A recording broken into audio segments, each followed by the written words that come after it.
Hey yo, Trump, you know something? You're a ridiculous old batshit crazy son of a bitch, man.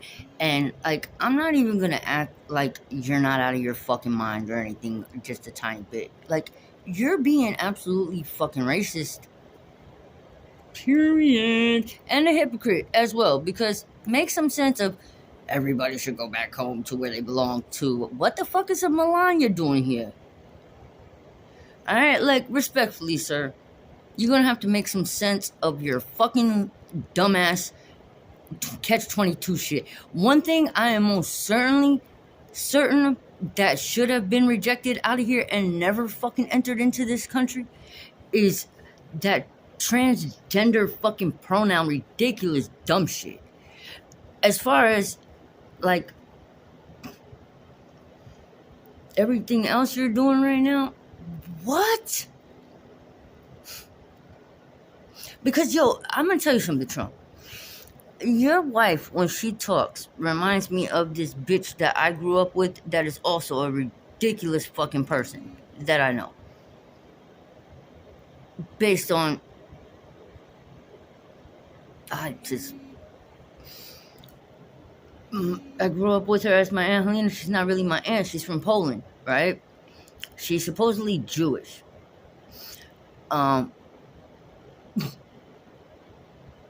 but like, just honestly, I'm not trying to be anti Semitic or anything, but like, just if you know anything about being Jewish, they have to go according to a strict diet.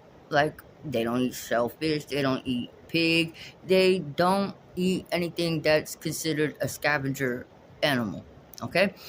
And that's not uncommon for a few different religions. The bottom line is that if you are a certain religion and you claim to be that religion, you should follow that diet. Otherwise, you're not following your religion, now are you? So then I would say, as a Jewish person that's not going with the kosher meal, wouldn't that make you fucking anti Semitic? I mean,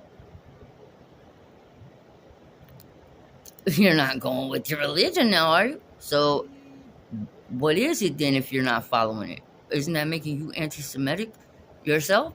Alright, so it now I'm just saying this is this Polish aunt of mine, but she's just a fucking absolute. Like I remember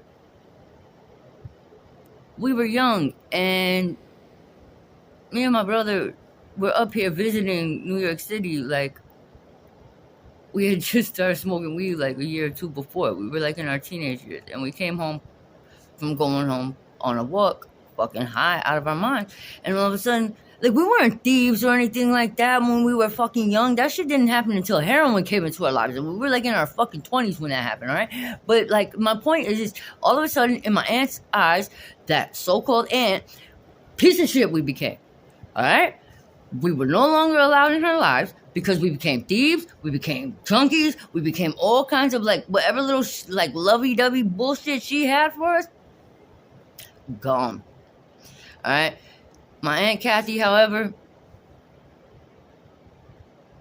she understood life, and my Aunt Helena went over there talking shit about us, and my Aunt Kathy was like, yo, honestly, it's just weed and it's Chris Tip, and like, if you knew anything about their uncle that you're with right now, and their father at that age, they were shooting heroin.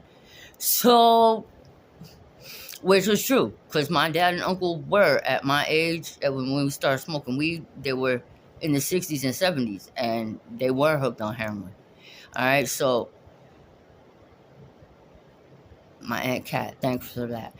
But Helena, to this day, all right, in this house where I'm sitting, this very room, as a matter of fact, she did well in life, but she always cheated on my fucking uncle. Whenever she would go home to Poland every now and again, because I guess that's what she would have to do as an immigrant to renew being back over here. So, like, he didn't always travel with her to Poland. And at some points in time, sometimes she would just take off and go out to Poland. And my uncle never fucking went with her. All right? But, like, I guess my mom and my Aunt Helena would talk sometimes here and there throughout the years, and she would brag about cheating on my uncle when she went out to Poland on her fucking escapades. And you know what? I don't doubt that. All right. In this room, one day later on in life, she made a stipulation on my uncle, like it's time to have kids, and that she used to be a college professor, by the way, over here at Queens College, which is only a few blocks down the house. And classical music is what she fucking taught. Something in classical music. What she fucking used to like. Don't fucking care anymore.